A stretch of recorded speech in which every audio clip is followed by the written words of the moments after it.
Nous avons tous des droits humains. Et non, les droits humains ne sont pas uniquement un idéal occidental.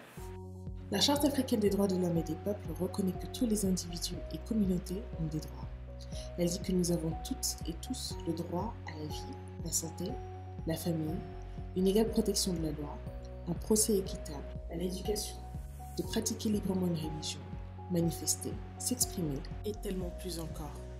Mais parfois, nos droits sont violés et nous ne pouvons trouver d'aide auprès des autorités ou des tribunaux de nos pays.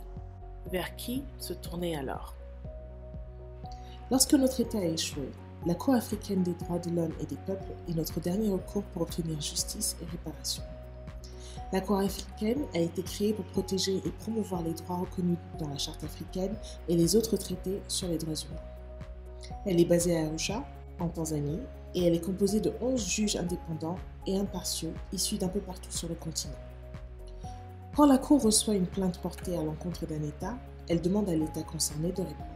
Elle étudie l'affaire, parfois organise une audience et enfin décide si effectivement les droits humains du plaignant ont été violés ou non. Lorsqu'elle conclut à une violation, la Cour peut ordonner à l'État de mettre fin à celle-ci ou de remédier à la situation en question. Les décisions de la Cour peuvent varier de mesures spécifiques pour changer la situation d'une ou plusieurs personnes à des décisions avec un impact plus grand, telles que changer la loi pour empêcher des violations futures.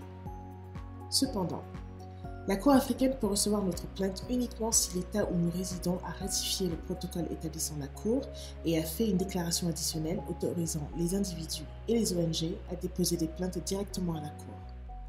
À ce jour, 31 États africains ont ratifié le protocole et seulement 6 parmi eux ont déposé cette déclaration. 4 autres États ont aussi fait cette déclaration mais l'ont ensuite retirée, retirant ainsi aux populations un recours juridique crucial qui leur avait déjà été accordé.